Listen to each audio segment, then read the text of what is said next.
Hello, my name is Taina Bien-Aimé, and welcome to 28 Minutes, Issues That Matter to New York City and to the World. Does our culture wage battle against women and girls? Today we are having a conversation about the effects of the music industry, the media, and popular culture on gender stereotypes and violence against women.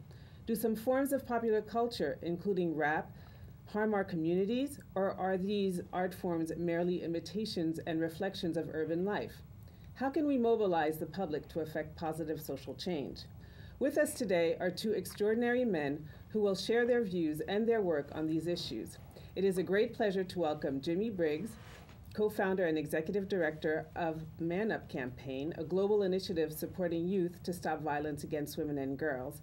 Also with us is Arinze Onuga, better known as Talented, a rapper, lawyer, and entrepreneur with a message of equality. Gentlemen, thank you for coming. Thank you for having us. Thank you. Wonderful to have you. So let me start with you, Jimmy. You are a journalist by training. You graduated from the venerable Morehouse College. You started this amazing organization called the ManUp campaign.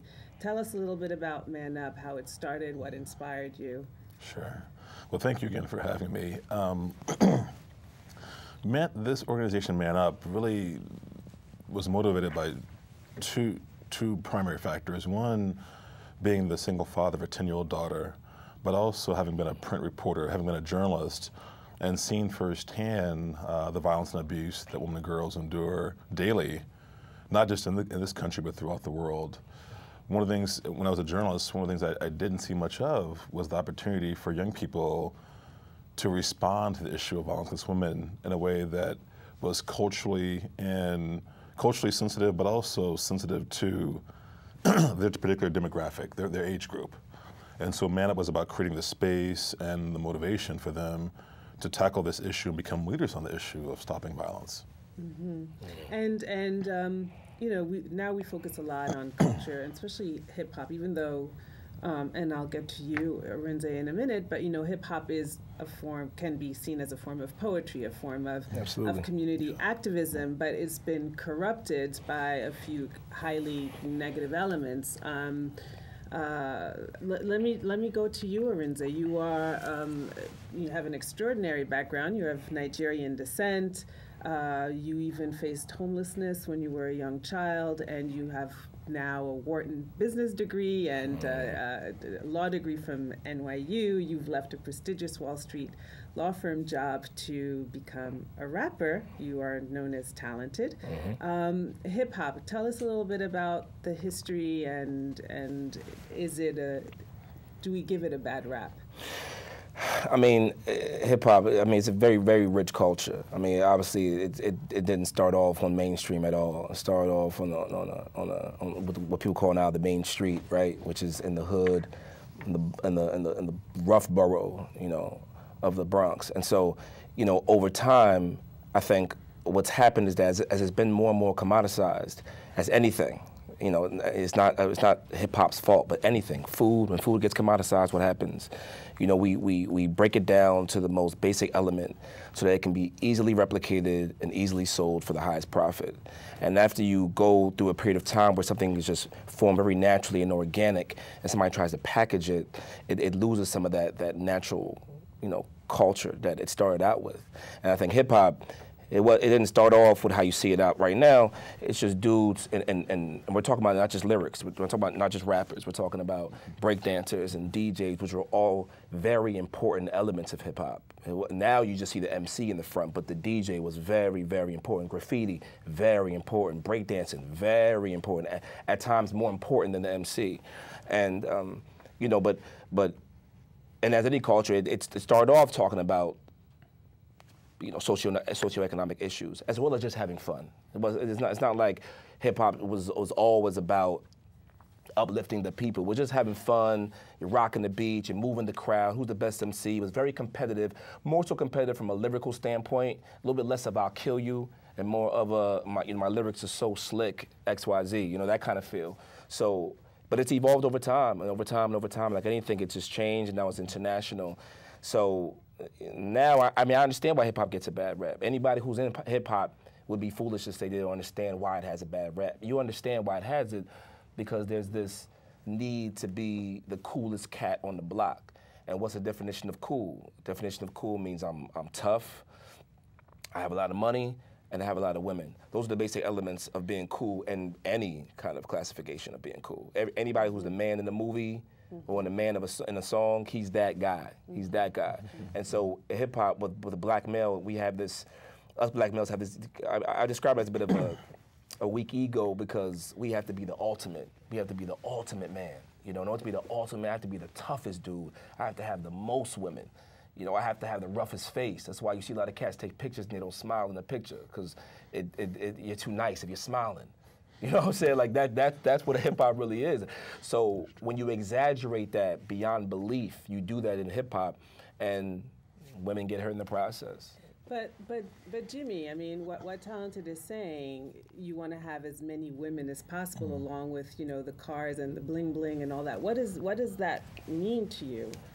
Well, I think I totally agree with what Talented is saying, because I think hip hop is a manifestation of the larger cultural and social problem, particularly among communities of color. I mean, I can't say much better than he has. I mean, especially for Black and Latino men, there are fewer opportunities to positively affirm one's manhood. You know, often, you know, as you identify, it comes down to sexuality and physical prowess. You know, how hard are you on the street? How hard are you on the court, on the field? How many women can you have? How sexual can you be? How attractive are you to women? And I think that for different reasons, you know, hip hop, you know, to Talented's point, exaggerates all of the negative consequences of the masculinity that communities of color tend to embrace. But so then it's a reflection of our patriarchal society, would you say? I mean, I want to quote the African-American feminist Bell Hooks wrote once that it's much easier to attack gangster rap than to confront the culture that produces the need for gangster rap. So art imitates life, life imitates art. I mean, why this objectification of women in popular culture and music and you know, our community's music in particular? I think you know, hip hop is emblematic of you know, of communities of color. I mean, but it's embraced by all. I mean, you know, Talented can speak to this far better than I can, but hip hop, you know, to his point, has become, it's a commodity. You know, and the mainstream, you know, community has recognized that, you know, there's money to be made, there's branding to be had by promoting the misogynistic and hyper-violent, hyper-surreal images that we often see in hip-hop culture, whether, you know, the objectification of women or the big bad gangster who can't be stopped, who can't be brought down. There's money in that. I think one of the problems is it's the larger, you know, to Bell Hooks' point, it is the larger culture, but I also think it's the responsibility of, you know, of the artist and those who embrace this culture to hold people accountable.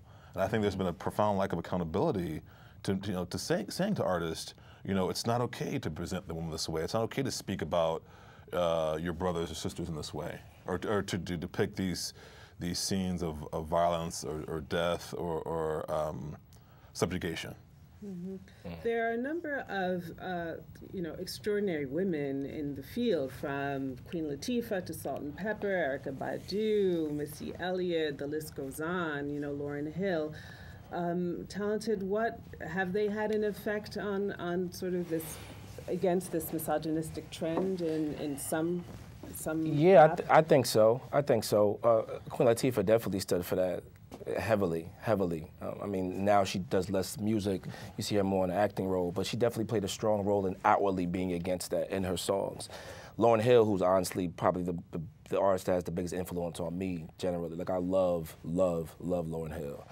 And she stood for the direct opposite of what you can call that. I mean, as far as what she wore, she wasn't provocative. She had natural hair. Her content was pretty much always positive. I mean, it's hard to point to a Lauryn Hill lyric and say, oh yeah, well she did say that, so maybe she is trying to sell. Nah, never once crossed that line. And in her latest album, the Unplugged album, she got even more complicated and more deep and started talking about many issues. So I think that they definitely play a strong role. And if you have a beautiful, fly, confident woman who presents herself in a very mature manner, and is very gifted, talented. Is very gifted and has a lot of talent. I mean, you have to respect it. You have to respect it. And when the women did that, you know, when women do that, us males have to fall back and say, listen, look at her, she's doing it well. You know. Well, in the mid-2000s, around 2005 or so, there was a lot of backlash from the community. Yeah. Spelman College protested Nellie. For those who don't remember, Nellie had a video where men would, you know, pass a credit card between a woman's buttocks. Essence had a year-long series on the negative effects and the gender stereotypes of some forms of rap, gangster rap, etc. Has that died down today, or has there been a positive development in this form? I would say, you know, I'm sure Taina can weigh in as well on this. I think that there's been a profound lack of mentorship. I mean, we did see the Spelman pushback regarding Nelly and the song, the video he did for Tip Drill. We have seen isolated incidents of fans and the community at large, you know, holding individual artists accountable.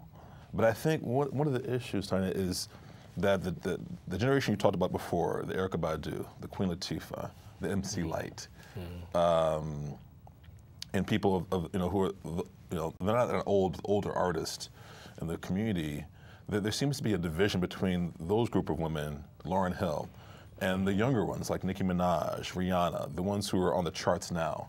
I think that's a conversation that has to happen within the community, within the hip hop community, between those women who are veterans or more seasoned, and those who are emerging now on the chart. Because, I mean, there seems to be a consensus that there is a problem with gender and misogyny and violence in hip hop, but there doesn't seem to be a consensus among women in the field on what to do about it, or how to hold the industry accountable, and how to hold the men accountable as well.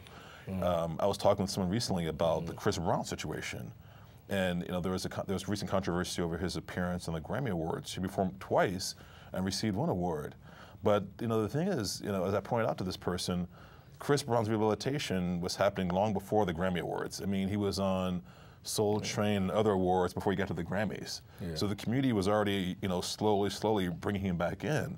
And I think, and that's fine, but I think there has to be some accountability and mentorship and a real conversation. You know, the hip hop community likes to call itself a family. Well, in families, you know, at least those that are functional, you should be able to communicate and talk about issues like this, because I think that the biggest issue is the messaging that we're sending to young people, to adolescents, when we don't hold a Nelly accountable or a Dr. Dre accountable for punching someone, or we don't hold a Chris Brown accountable. You know, we allow them, you know, we put them back on the charts, we put them back out on the public stage, without really having a conversation about their behavior and its consequences. I mean, whether these people see themselves as in this way or not, they are role models. I mean, I know some artists say, I'm not a role model, but you are a role model. When you stand up and you present yourself in public this way, when you're embraced by fans, it's inevitable.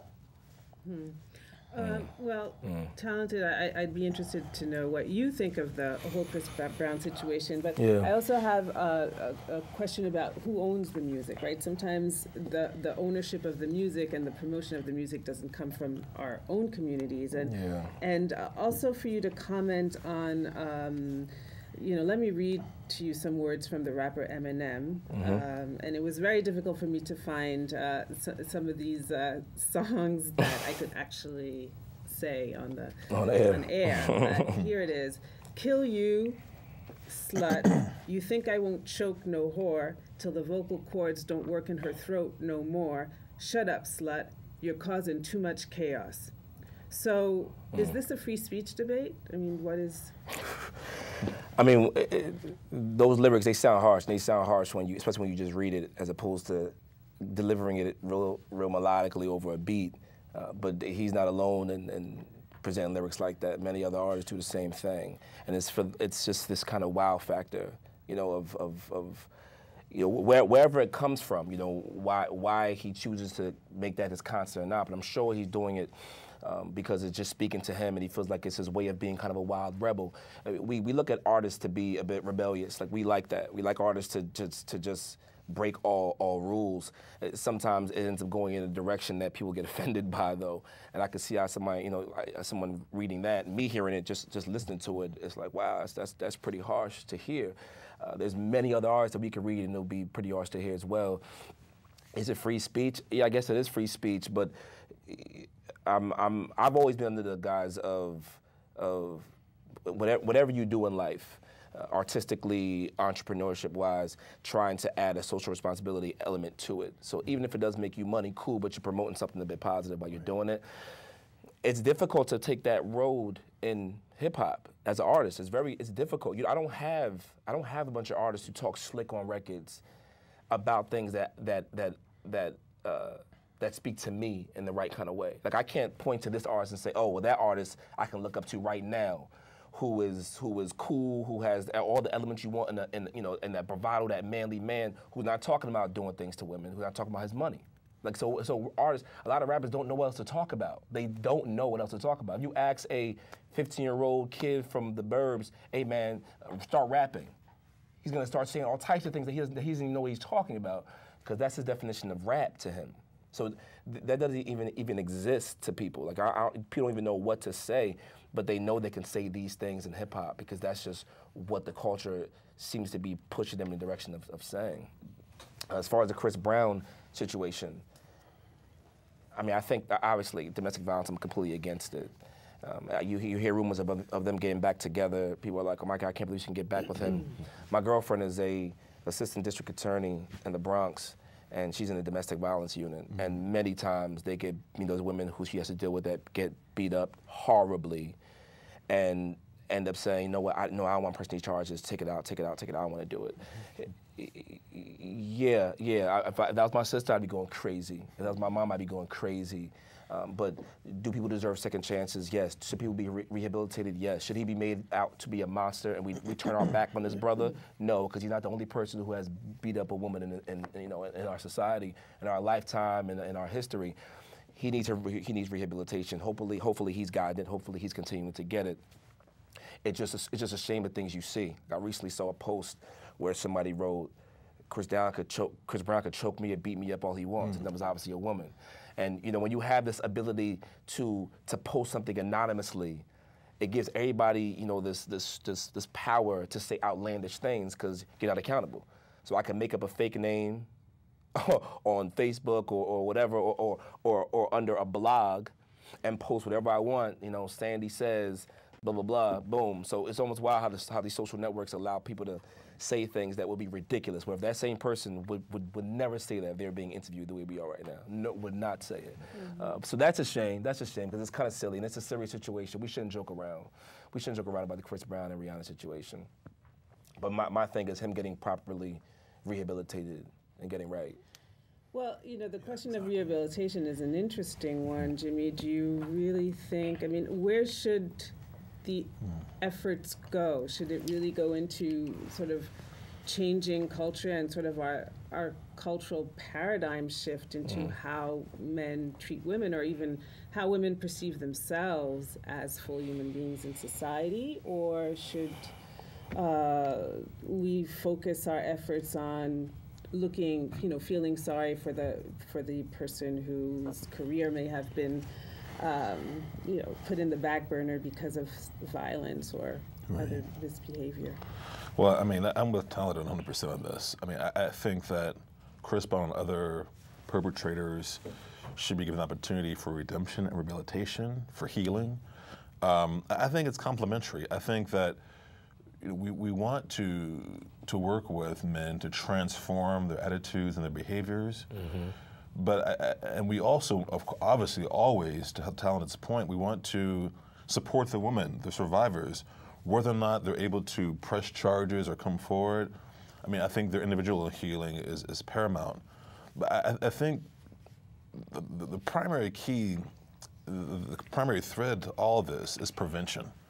Is really working with young people, working with young men and boys before they reach the point where they're exhibiting this misogynistic or sexist behavior and attitudes. Reaching them as boys, as children. And I think, sincerely, I'm so honored to be sitting next to someone like Taina, because for me, deeply, he represents who we should be supporting and holding up in hip hop.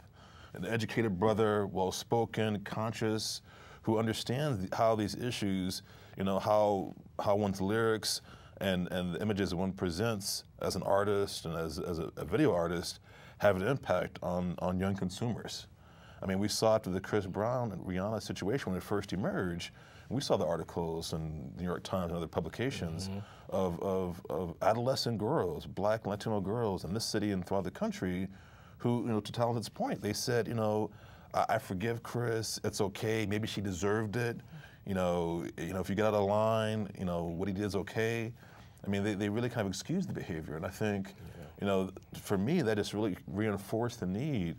That was what that was one of those teachable moments where we should have had a much deeper, consistent conversation within the community about what message is this sending to our young people about how they can treat each other, and to your point, Taina, how young women, how women in general, have to really change their attitudes of how they see themselves, what they should be demanding for themselves in terms of treatment and equality and empowerment, safety. Over the weekend, there was a Women in the World conference organized by Newsweek and Tina Brown, and I had the great privilege to meet this young African-American woman by the name of Crystal Ogar, who started Spark Summit, which is a girl-led initiative to change culture. So women and young girls are fighting back. They are saying enough with the stereotypes that offend us, that demean us, that objectify us. And of course it goes beyond music, right? I mean, the Spark Summit in particular is looking at gender-segregated toys in toy stores and is looking at, commercials, et cetera. Jimmy, can you give us a few examples of the campaigns that you've initiated to change our culture? Well, we recently, actually, ManUp campaign itself last week, on the occasion of International Women's Rights Day, March 8th, we had a photography exhibition and a series of associated programming over several days. One of the issues that we talked about, it was, in our public programming which we offered, was women, gender, and hip hop. We had a conversation with women from within the community about, how can we start as consumers, as advocates, as fans, to shift the dynamics of this culture. I mean, as Taina pointed out, I mean, the hip hop we see today, it's not how it didn't start off that way. Grand Melly Mel, Master Flash, Herc, Cool DJ Herc. I mean, this was not how hip hop started. It didn't start off. The images and the language we're seeing now is not what we saw in the beginning. I mean, as Taina pointed out, I mean, there was the consciousness to it, but there was also the fun too. It was fun that we all could embrace and take joy in. And now it's become something very different. So, we've done things like this photography exhibition and programming. Right now we're working in 24 communities around the world, actually, including the United States. So, for example, we're working with young people using graffiti in Brazil. We're working with youth in Eastern Congo who are using soccer to bring together youth of different ethnic groups and tribes to talk about rape as a weapon of war. We're working on several Native American reservations and communities here in the States, looking at domestic violence among Native youth. Again, the idea of ManUp, and for me personally, is to really create the space and protect the space for young people to tackle this issue on their own, because for too long, I think, the voices and energies, the passions of young people, not just in this country but globally, have not been allowed to be invested in this issue. They've always been told, this is what you're going to do to deal with violence against women, or this is what you're going to do to deal with this issue. But we're trying to encourage them to go out on faith and address the issue in the way that they best see fit. Yes, I mean, we're talking about American culture, but music is universal. You're of Nigerian descent. The ManUp campaign works around the world. What do you see in terms of the future? Can music, can art change culture and the way we think about ourselves and how to treat each other? Yeah, I mean, I definitely think it can, and I think with with the ability of technology today, there's so much more you can do, where a random person can shoot a random video on YouTube and it can be viral. And for example, I know there was this one sister, I forget her name, but she did a poem. And she did a poem about Nicki Minaj, actually, where she was kind of acting like a robot. I forget her name. I wish I remembered her name, but she was acting like a robot. And basically, she was being critical about Nicki Minaj's persona. And it got a lot of views. And so it's little things like that, which is a performance of her, like at a high school or something. And when you can have that kind of voice at this point now, you couldn't have that before. And with that kind of voice, it can lead to discussions. Even if you disagree with her, okay, cool, but somebody put another opinion out there, and you see the comments, people having this back and forth discussion. So I think technology allows for more and more folks to have dialogue. Whether the dialogue sometimes is a bit inappropriate or not, it does allow for more dialogue. But I think generally, music just it's very, very powerful. Very, very powerful. One of the most influential musicians on my life is Fela Kuti. And Fela would be attacked by the government, Nigerian government, simply because of his music. He wasn't walking around starting an army. He wasn't beating people up who were so-called for the government. He was just making powerful, powerful music. And when Fela has folks singing a song like Zombie, Zombie, and he's talking about soldiers just doing anything that the government's telling them to do, whether it's appropriate or not, the government is scared about that. Because when you have thousands and thousands of people singing a song that goes against what you stand for, it's a very powerful thing to do. And so, and I don't know about you guys, but I know growing up, whatever artist you love, you want to be that artist. So when I was young, when Big was that dude and Jay was that dude, like I put in one of my songs, it's Biggie that told me how to wear Coogies. And it was, Lauryn Hill's attitude had me loving them naturals. Wu-Tang had me talking with a new slang. It's that kind of thing. Well, thank you so much. Thank you for each of you for bringing so much wonderful thank you. Solutions to our situation. So this concludes our show for today. If you'd like to continue this conversation, please contact us at the emails below. I would like to thank Jimmy Briggs, co-founder and executive director of the ManUp campaign, and rapper Talented, also known as Arinze Onuga, Esquire. Until next time, this is Taina Bien-Aimé from 28 Minutes, Issues That Matter to New York City and to the World. Thank you for joining us. And do your part, however small, to make this world a safer place. Thank you.